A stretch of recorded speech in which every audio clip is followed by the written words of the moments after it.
یہاں تو حالات یہ ہیں کہ اگر کسی شریف گھرانے کی عورت کو طلاق دے دیا گیا تو باضابطہ طور پر اندھے اور عیبی لوگ 5,000 10,000 50,000 پہ خریدے جاتے ہیں اور ان کو کہا جاتا ہے کہ بس تمہیں ایک کمرے میں ساتھ رہنا ہے اور اس کے بعد صبح کو نکل آنا ہے، ہو گئے حلال۔ استغفر اللہ، ان سب لوگوں پہ لعنت ہے۔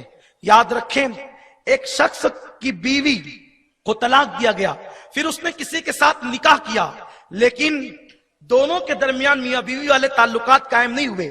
وہ عورت اللہ کے رسول کی بارگاہ میں کہا ایسا ہوا کہ اب میں اپنے پہلے شوہر سے نکاح کر سکتی ہوں؟ حضور نے فرمایا نہیں۔ میرے رسول نے کتنی حیا کے پردے میں کہا جب تک کہ تیرا شوہر تیری لذت نہ چکھ لے اور تو اس کی لذت نہ چکھ لے اس وقت تک تو پہلے شوہر کے ساتھ نکاح نہیں کر سکتی۔ قرآن نے جو حلالہ بتایا ہے وہ کیا ہے؟ وہ یہ ہے کہ کوئی شخص اپنی بیوی کو طلاق دے، طلاق دینے کے بعد دونوں کے معاملات ختم ہو جائیں، اب یہ بیوی کسی دوسرے شوہر کے ساتھ اس نیت سے نکاح کرے کہ مجھے ساری زندگی رہنا ہے، کیونکہ نکاح کا مطلب یہ ہے ساری زندگی کے لیے عہد باندھا جائے۔ اگر کوئی اس ایگریمنٹ پہ نکاح کرے کہ ہم 50 سال کے لیے نکاح کرتے ہیں تو بھی نکاح ہوگا ہی نہیں۔ نکاح متعینہ مدت کے لیے نہیں ہو سکتا۔ جب 50 سال کے لیے ایگریمنٹ کیا جائے تو نکاح نہیں ہوتا، تو ایک رات کے لیے جو نکاح ہوتا ہے وہ کیسے ہو سکتا ہے؟ اسی لیے اللہ کے رسول نے لعنت کی ہے۔ لوگوں، طلاق دینے سے پہلے سوچو اور تم اس طرح کے ہیلے نہ بناؤ ورنہ تباہ ہو جاؤ گے۔ اللہ کے قانون کے ساتھ کھلواڑ نہ کرو ورنہ تباہ ہو جاؤ گے۔ 3 طلاقیں دے کر ہیلے بنا کر اپنے گھروں میں رکھتے ہو۔ اٹھا کر حدیث دیکھو، عبداللہ ابن مسعود کہتے ہیں میں نے اپنے رسول سے سنا ہے کہ قریب قیامت ایک دور آئے گا کہ لوگ پکی طلاقیں دے کر اپنی مطلقہ کو اپنے گھروں میں رکھیں گے اور ان سے بچے پیدا ہوں گے، اور وہ جتنے بچے پیدا ہوں گے وہ زنا کی پیداوار ہوں گے۔ جب پیداوار زنا کی ہوتی ہے تو شرافت کی امید کہاں سے انہیں رکھی جائے؟ اور یاد رکھیں، جو آج کل دنیا کے اندر بے ادب لوگ ہو رہے ہیں نا، اس لیے کہ جو حلالی بیٹا ہوگا وہ کافر تو ہو سکتا ہے، بے ادب نہیں ہو سکتا۔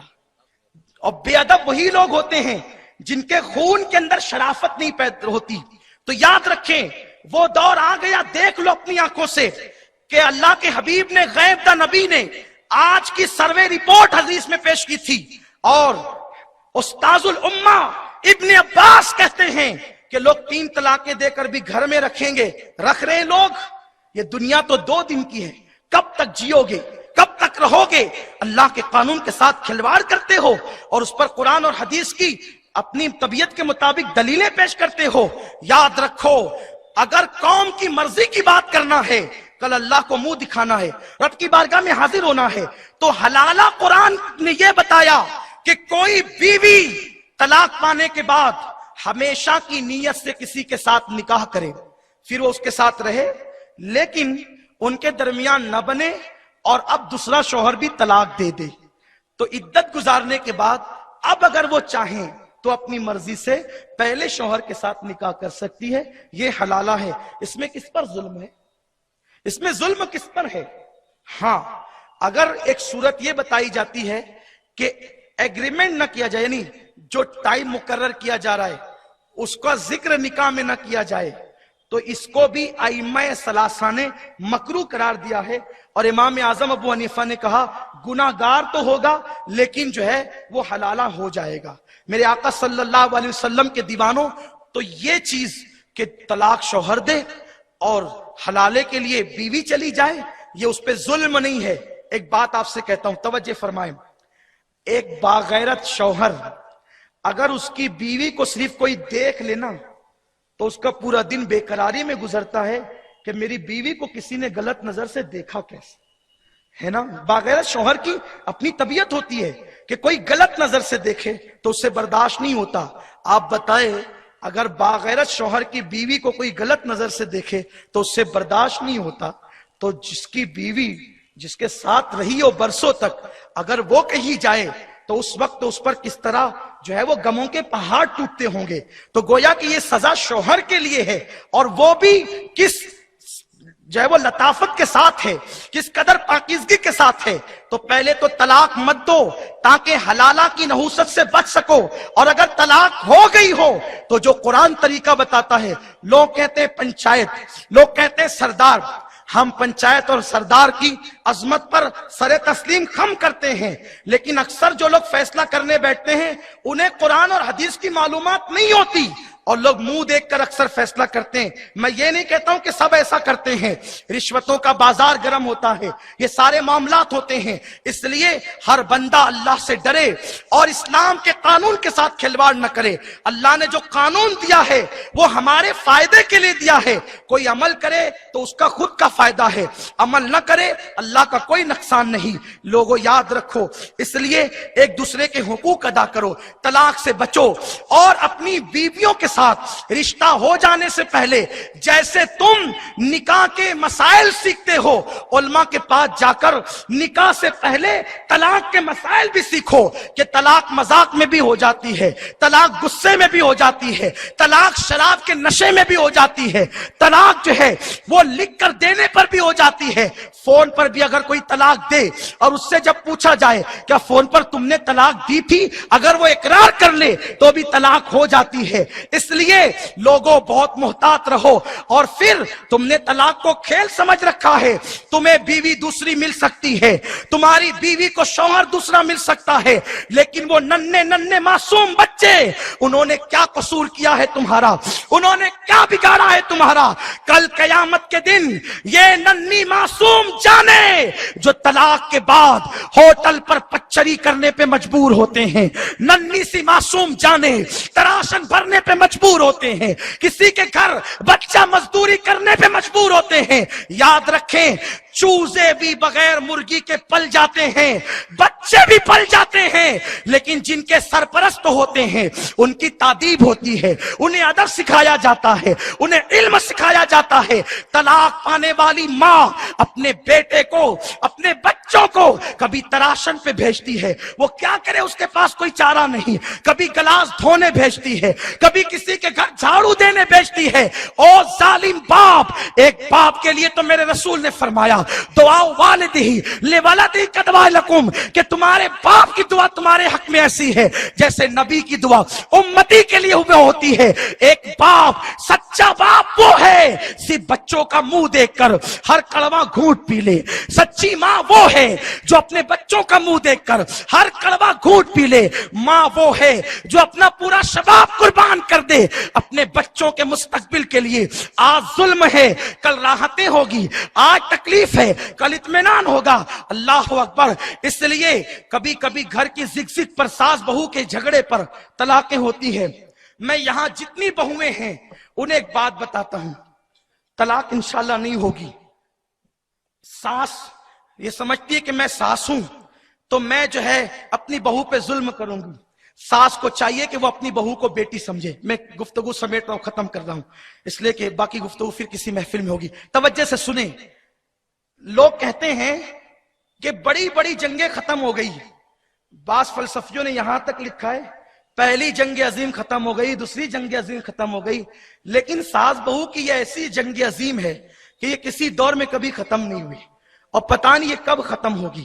اس کے ختم کرنے کا ایک طریقہ ہم آپ کو بتاتے ہیں۔ ایک بیٹی، نیک گھرانے کی بیٹی، اپنی ساس کی شکایت لے کر کے باپ کے یہاں آئی۔